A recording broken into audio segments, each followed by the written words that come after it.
Hi everyone. Thanks for being here and taking the time to listen to our presentation. So today we're going to talk about a method to design, a design of algorithms for the production of training data. So this is a joint work with Élie de Panafieu, which is on the bridge today, and Alex Scott from the University of Oxford and Maya Stein from the University of Chile. So our motivation is fairly basic. Nowadays, we have lots of concrete examples of the advent of artificial intelligence. So here I just took a few screenshots from Google News, and you can see that one thing Google News does is classify and group articles in the press that have the same subjects, basically. Nowadays, that's something that's quite natural. That's something that we know we can do. But there's a lot of requirements to do such things. So state-of-the-art methods, be it for classification or whatever task you can meet in machine learning, usually are supervised. So they require an annotated data set, a labeled data set for training. And those data sets are not easy to find or build on your own, though, well, for a lot of tasks nowadays, you can just make do with whatever you find online, especially pre-trained models that require very little fine-tuning for the end user. But there are still a lot of situations where you would really need to have an annotated data set on your own to basically improve whatever performance you're looking for. There are even some cases where you cannot, well, the state of the art that you can find that are available to the public are not sufficient. And in the end, so there's still a lot of cases where you'd need to build a large labeled data set of your own. And so that's what we're going to talk about today. So this task is a very important one, and it's something that a lot of companies have tackled already. So just to give you an idea, here we put a few logos on companies that do just that make it possible to annotate data sets, to annotate data, to build annotated data sets. And if you look at it from a machine learning perspective, annotated data set is just classifying its elements. So just as a reminder, classification task, given a group of documents, so that can be text, images, or whatever you're working with, you want to group those documents into categories that you can name. So for instance, just to go back to the example I gave at the beginning, you could look at basically at text or articles and classify them into categories like sports, politics, and health. Just as a reminder, because we are going to talk about it a little later, the clustering task is basically the same things, but you drop the labels. So you're going to want to group the documents, like have all the sports article grouped together, but you're not going to know implicitly that they're talking about sports.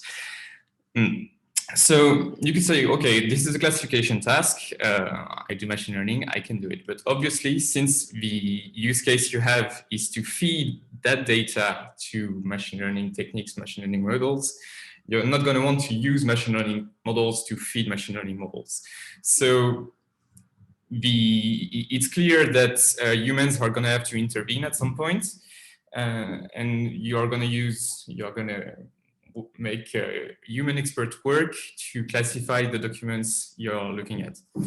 The few problems you're gonna meet are that there are usually lots of documents. You need a really large data set to efficiently train the models you want to use. These experts have to be trained beforehand because there are probably specifics to the data you're looking for.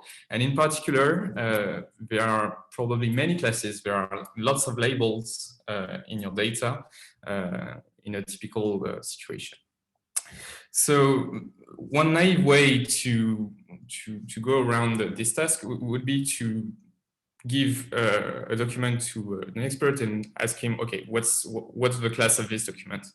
But one point that was made by one of our colleagues at Nokia, so Maria Laura Maag is her name, was that instead of just asking to classify each element one by one, the expert would be more comfortable with just comparing per pair of items. So you give the experts a pair of two items, two elements in your corpus, and you ask them, okay, are those two elements in the same class or not?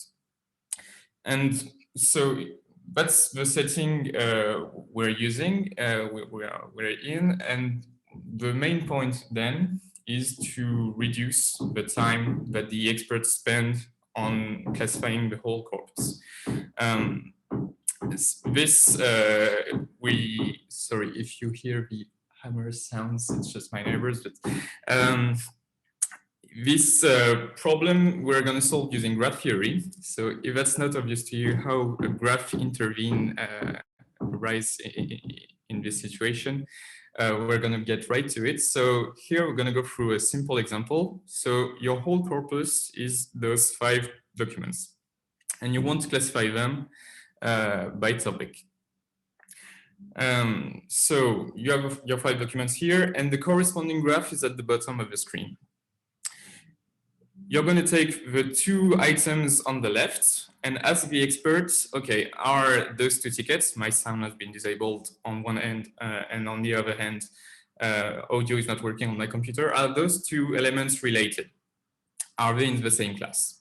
The expert is going to say yes, we're both talking about a user having issues with their sound on their computer. Okay, so now we know that those 2 items are in the same class. And from that information, there's already a lot we can gain from it. So you can see at the bottom that we have merged the 2 nodes that were initially present. That's because basically, if you ask one more question, so now you're comparing my sound has been disabled to the center ticket. Well, these documents are not related. They are not talking about the same thing because the middle one is talking about power issues, or, well, it's not sound related per se. But then you can already know that if the 2 items on the left are in the same class, then obviously if the one at the top is not in the same class that the one in the middle, then the one at the bottom left is not going to be in the same class as the middle one either. So you can just have a link between the clusters you're building on the go.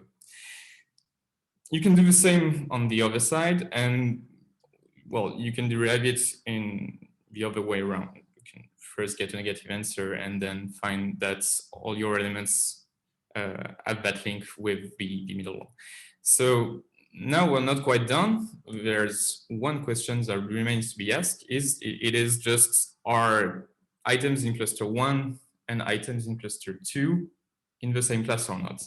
So they are not, because there are mail issues on the right and sound issues on the left. And then you're done. You know you're done because you have asked, your final graph is complete. The graph you've built on the go is complete.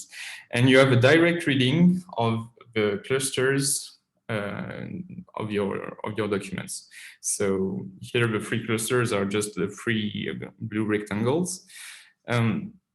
And so from this graph setting, we already have a few observations. So first, we are not strictly classifying, we're just making clustering in the sense that we have not attributed labels to each of our clusters.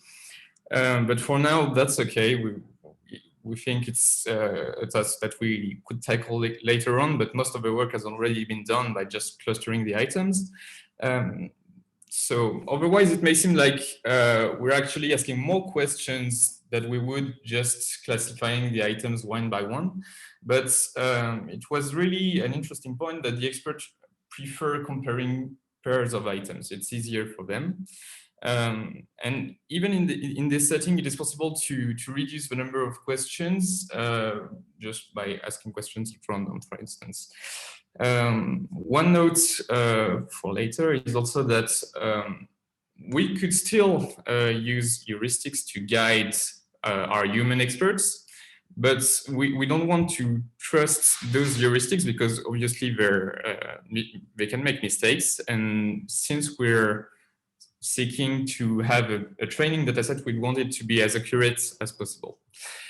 So if we go back to the example we just had, we went through all those graphs. So we merged each time two items were in the same class, and we added an edge in our graph each time the two items we were comparing were not in the same class. And in the end, we went from a graph with as many nodes as we had documents to a complete graph, which may not have the same size. So now we have this formalism. The question we have is, how do we reduce the costs of building this data set? So just to illustrate that there is a real strategy to have, we're just going to go on one example to illustrate that the number of questions can differ depending on what choices you make. So, for instance, if you end up in this situation on the left, an incomplete square, and you ask yourself, okay, what question should I ask next to my experts? Well, you might be tempted to say the bottom one, because if you go with the bottom one, and the questions you're asking results in a positive answer, meaning the two items are in the same class, then you're done. You already have a complete graph, and you don't have any further questions to ask. But if the answer is negative, if the items are not in the same class, you realize that you have a fair few more questions to ask. And in the end, the average number of questions, so that's the average depth of the leaves in this tree, is 13/5. Whereas if you ask the other question first, you realize that, okay, you're not done in just one question, but on average, you do have a gain. It's just 12/5 questions. And so there is a real difference depending on what questions you ask. So now that we know that there is an importance in the edges we choose, we can go just to the literature, because this problem we had lots of trouble finding reference for it. Actually, so we found that this problem has been described as combinatorial search in bioinformatics fields, but I think Élie just found this reference maybe 2 weeks ago. Otherwise, this is obviously highly reminiscent of active learning cases where you're thinking the best question to ask. But well, active learning still just chooses the question it asks on its own according to some metric. And we felt that, well, obviously this is not going to give us the maximal accuracy we're looking for, because again, our use case is very specific. We're trying to build a training data set that should be as accurate as possible. So this is an active clustering problem. You have lots of labels. We decided to look at pairwise comparison because we had a practical reason for it. And what we're going to describe is an algorithm that gives us the best pairs of items to choose based on what questions you've already asked, the answers you got to those questions. The idea we had is that your graph should be caudal at any step. That's really the key property that we're trying to preserve. So graph caudality is just a property. Graph is caudal if any cycle in it has a chord, so that yields lots of triangles in your graph. Checking if a graph is caudal is quite easy, doesn't cost that much, especially if you build your graph as we do. And in that case, you know, you can add a query whenever the intersection of the two vertices, the intersection of neighborhoods of the two vertices of your edge separate those two vertices. And well, keeping the graph caudal is possible even if you ask multiple queries at once, which makes it possible. Well, that's also an interesting property if you want to make many experts work at once on your corpus. So even when, with that said, caudality doesn't give a unique solution. You have many ways to keep the graph caudal by asking questions one at a time.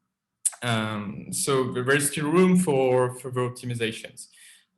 The question is, what optimization would we like to make now that we know we're ensuring a minimal mean cost?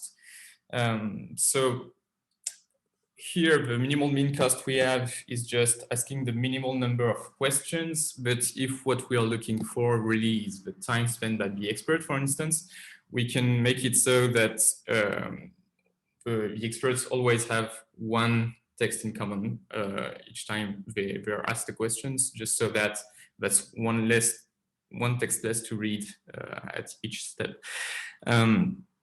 But we could also use heuristics to guide the choice. So the key thing to see here is that a positive answer is much more interesting than a negative answer, in the sense that having a positive answer just basically erases one node from the rest of the execution.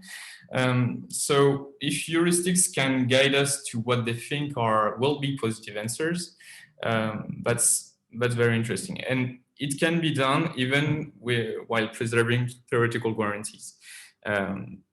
So if if we're able to find answers that we think are going to be positive, and it appears that in most cases it is true, obviously we're going to reduce even further the time that experts are going to spend clustering this corpus. So yeah, just to say, caudality still leaves a room for lots of improvements that may depend on what you want in the end. For now, so even if heuristics are just guiding your reflection, just giving you the next step, you still ask a human to answer the query you think is going to be positive. But maybe that's still going to take a lot of time. So what you may want to do next is let the heuristic actually decide what the answer is without asking a human. So then you lose the guarantee that your humans are always going to be right. Well, at least more so than unsupervised techniques.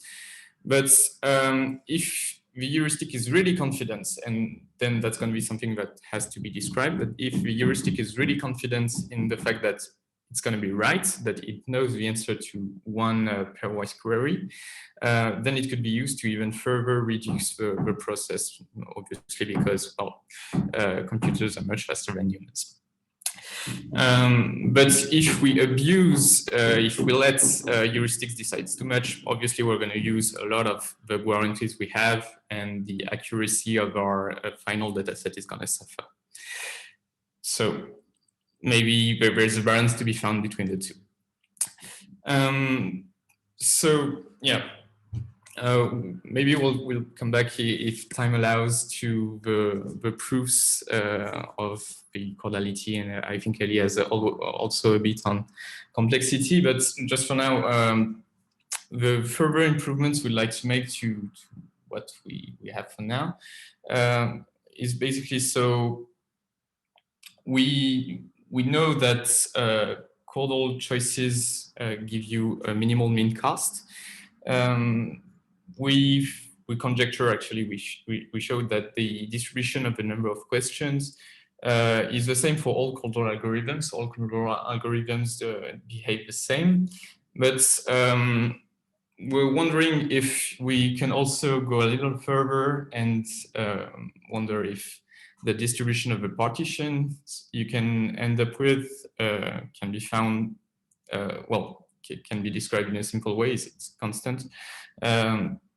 Because one of the underlying assumptions we made for now is that all the partitions of your corpus are equally probable. You pick one partition at random uniformly, but maybe you'll have there are some ways to have insider information that would favor some partitions, and then well, the questions we are asking ourselves is, if you have some information about the partition, the final partition of your data set, is it possible to use that information to get a better algorithm, to guide your algorithms to make, well, to use that information to reduce complexity? Because then obviously control choices are maybe not the best choice.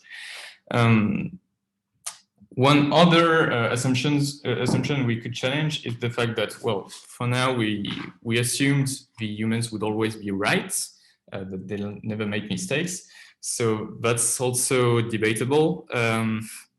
And one way to go around that would be to introduce some way to correct eventual errors the experts would make. To do that, well, basically what we thought of is introducing cycles. And then even if you lose well, some guarantees you had when you assumed the experts were always right, graph theory still has a few tools to help us quantify how robust the clustering is. And well, that's something we would also like to look into. So I don't know how you wanted to go about that, Élie, if we take questions now, or if you want to go straight into the complexity analysis.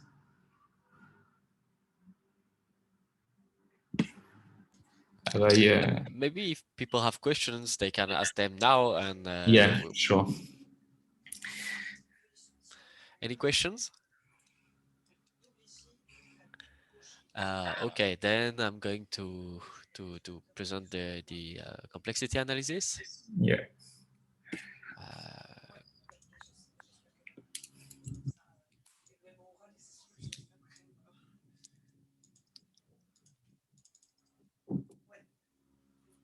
So, can you see my screen?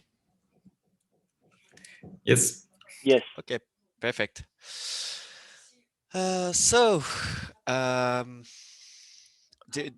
This slide presents the results we obtained. So we are defining this object P of Z and U. Z and U are two variables, and P is a function of them. And this function contains all the combinatorial information we want on the number of queries used by a caudal algorithm when trying to find a partition of size n. So how is this information encoded into P?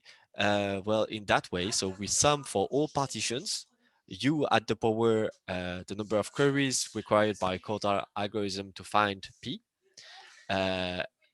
multiplied by Z at the power the size of P, so the number of elements, and we divide by the factorial of P just to make life a bit easier when trying to find expressions to for P. And so the result we have is kind of an implicit one. We characterize this generating function P by a differential equation that is written just here. And of course, an initial condition. So the initial condition is very simple to understand. If you set Z to 0, all the terms here are going to vanish, except when the partition has size 0, which means it's, you know, the partition, there are no elements to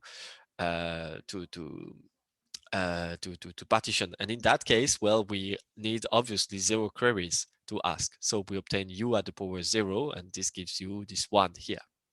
Élie, sorry, yes? I have a question. So what is a partition here? Like you're partitioning the vertices of the graph, or a set partition. So we are considering all set partitions on n elements. You are okay. All different combinations of partitions. Okay. Yeah, all possible set okay. partitions. Okay, on the fixed set. On a fixed set. Okay. So the size of this set is the size of P, right? So I'm considering all partitions and all possible sizes as well. Okay, thank you. You're welcome. And so this is the exact result we have that somehow describes all the combinatorics of the problem. But of course, we are not. We want. So and you can extract, with a computer, you can use that and have a recurrence and compute the distribution of the number of queries for when the caudal algorithm is working on a set of size n for any n. You can compute that exactly. So this contains the exact result, but it's very implicit. If you want more explicit results, you want to go to the asymptotics, where things get simpler. And the asymptotic average number of queries is going to be n choose 2 divided by log n, with a standard deviation of this order here. So this is when n goes to infinity, right? So this tells us that we basically ask all possible queries, n choose 2, but we gain a factor log n over that. And we're expecting a Gaussian limit law, but haven't proven it yet. I'm going to briefly talk about the proof for those, and it will show also why this generating function is useful. So we have seen that all causal algorithms have the same average complexity and actually have the same distribution on the number of queries.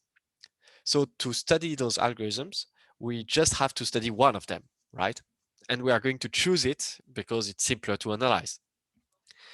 So the one we're going to look at is what we call the clique algorithm. And the idea is to, so you have n elements and you want to find the set partition on them. You take the largest one and you compare it to all the other ones, right? So here, for example, so if I have 6 elements, I take the 6 and I'm going to compare it to 1, 2, 3, 4, 5. And when I do that, I will obtain positive queries for 2 and 5 here, and negative answers for 1, 2, 3, and 4. No, sorry, 1, 3, and 4. So at this point, I know that 2, 5, and 6 are in the same block of the set partition and a different block from anything else. So I can, get rid of them and work again with just 1, 3, 4 and find a partition there. So this is the clique algorithm. And so we see during this algorithm that it works because there is a set partition can be uniquely decomposed as a partition and the block of the largest vertex, the largest element, right? So here, for example, 1, 3, this set partition here is decomposed as the set partition on 1, 3, 4, and the set 2 and 5. And we don't even need to say that 6 is in there, because when you look at that, you can see that 6, the largest missing element would be 6. So you add this 6, you put it into this set, and you put it as a block of this set partition, and you recover the original set partition, right? And this bijection, so I write it here. This bijection gives us directly this this relation on the generating function using what is called the symbolic method. So Bn here is the Bell number, the number of set partitions of size n, and we have this characterization for this generating function. And another way to obtain it is to use simply a recurrence. So what we are saying here with this bijection is that the number of set partitions of size n plus 1, how do you build a set partitions of size n plus 1 here?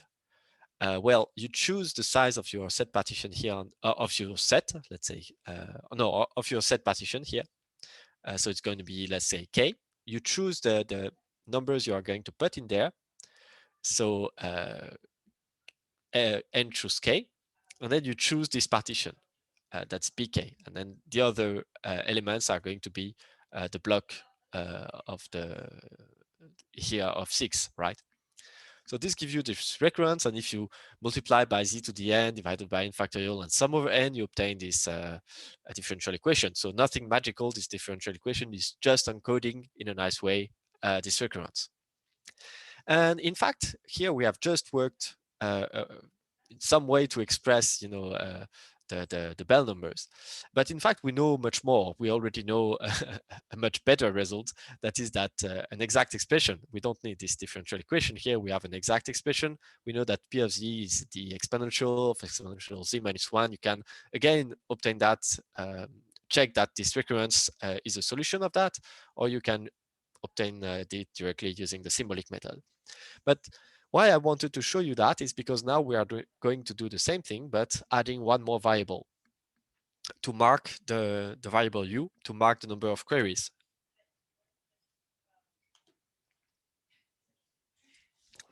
So we define the generating function in that way, as I showed before. And now we, again, can obtain this differential equation or a recurrence. And in this case, we cannot solve this differential equation exactly. There are no, up to my knowledge, there are no exact solution. So that's the best we can get. And now for the asymptotics, how do we deal with that? Well, again, we are going to get inspired by what has been done for set partitions. So how do we obtain the asymptotic number of set partitions of size n, the asymptotics for the Bell number Bn? Well, it's the nth coefficients multiplied by factorial n of the generating function here, by definition. And this is another reason why we like generating functions, is because there are tools from complex analysis to handle them that are more powerful, arguably, than the tools you have typically for recurrences and sequences. Not always, but yeah, they are good tools. And so in order to apply them, we transform this coefficient extraction using what is called the Cauchy integral into this expression. And then here we apply techniques from asymptotics of integrals. I can show you maybe what we are integrating, the absolute value of what we are integrating. So it looks like that. And I cut here the top because it was too big. And otherwise we would see nothing. So 0 is here. This is the complex plane. And this is the absolute value of what we are integrating. And we have to integrate around 0, and the path we are going to choose is the one, obviously, that goes through this little valley here. And this is why this is called the saddle point method, because this point here is called the saddle point. And when n goes to infinity, it looks more and more, we can, most of the integral value comes from the vicinity of this point, where it looks like a Gaussian integral more and more. And yeah. Okay, so that's the general idea to get the asymptotics here. So how are we going to use that? We are not interested in the asymptotics of Bn. We want something different. We want the expected number of queries. So how is that connected to this, right? So first, look at the probability generating function for the number of queries when dealing with a set of size n. So it's defined as the probability that we have q queries multiplied by u to the power q. And from the generating function, we can express it very easily as the nth coefficient of p of z and u divided by the Bell number. It's directly from the definition of p.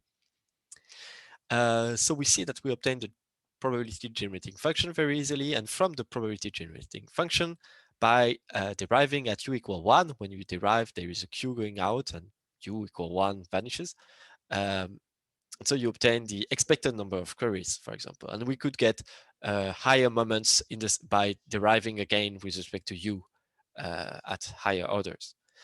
And so we obtain this, and it turns out that the differential equation we had characterizing p gives us a differential equation characterizing the derivative of p at u equal 1 that is written here, and that we can solve it actually. Exactly, we obtain a polynomial in z and exponential z multiplied by the generating function of set partitions, this guy here. And so then we extract the asymptotics in the same way as for Bell numbers, and we get the result I claimed at the beginning. So yeah, the asymptotics mean and the asymptotic standard deviations. Okay. And so to conclude, a few open problems.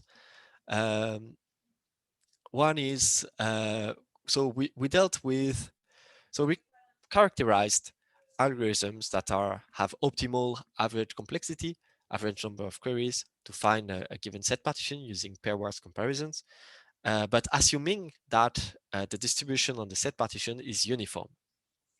So a big question is, what happens when it is not uniform? Are there other interesting models to consider? And we believe it's the case. Also, another question is, we saw that compared to asking all the queries asymptotically, the n choose 2 queries, we gain a factor log of n.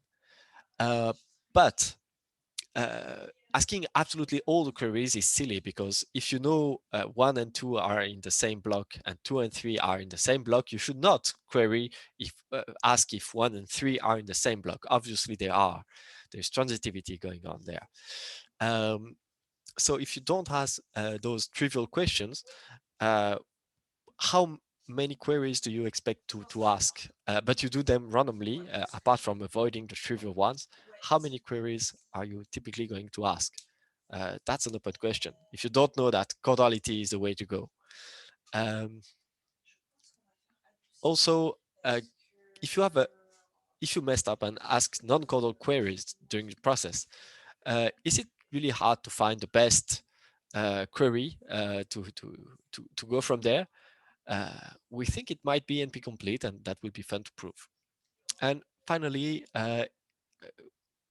in reality, we have some insight about the elements, and we know which one looks similar and which one are very dissimilar.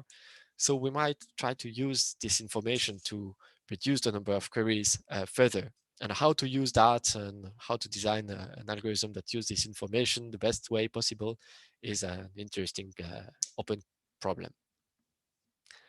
And that's it. Thanks for your attention. Élie and Quentin, I have a question. So just to be sure, what you've shown is that all caudal algorithms have the same asymptotic expected number of queries, or even exact, actually, not even asymptotics. All, so if you want to minimize the expected number of queries you're going to ask for whatever n that is, I mean, large enough, for all n, then you want to take a caudal algorithm. What I showed here is that and when you do that, also all the caudal algorithms have the same distribution, even on the number of queries. Okay. So that's even stronger. When you minimize the mean, the distribution becomes, the same. And here, what I presented was, well, what is this asymptotic? What is the asymptotics of this average number of queries? Okay. Yeah. In fact, I was a bit confused because in Quentin's presentation, I thought that it was indicated as a conjecture that all caudal algorithms have the same expected number of queries. But so maybe I was wrong. Yeah, I will have to check the slides again, but no, it's not anymore a conjecture. Okay. Yeah, it was a conjecture. It was just solved recently, so the slides have not been updated. Yeah. I guess. Okay, so that's the source of my confusion. Thank you, Gerard. A question on the Gaussian limit. I mean, is there a probabilistic interpretation through some central limit theorem of some kind of the Gaussian, or why does it show up? Yeah, it feels that way. So if you know you are going to have, let's say, k blocks, right, in your set partition, then it's very easy to show that in that case you're going to have a Gaussian limit, because this is a coupon collector problem.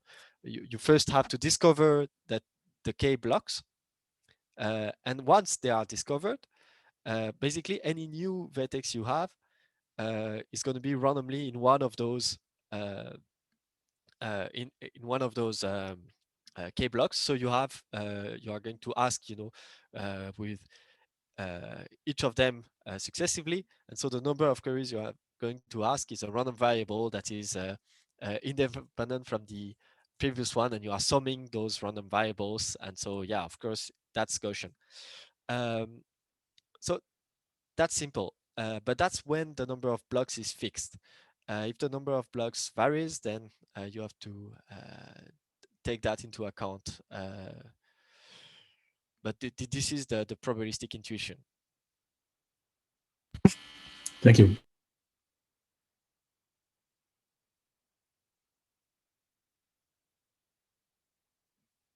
No other questions?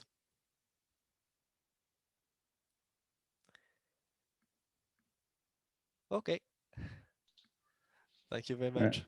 I could ask to go over the proof again because I'm not sure I understood, but that would be too long. We'll do it offline. Yeah, yeah. I just gave the proof for the asymptotics. We did not give you the proof for the that causal algorithms are optimal. We didn't show it to you today. So there's still some mystery, and you will, but soon we will send a file on archive and we will share it so you can check the proof there.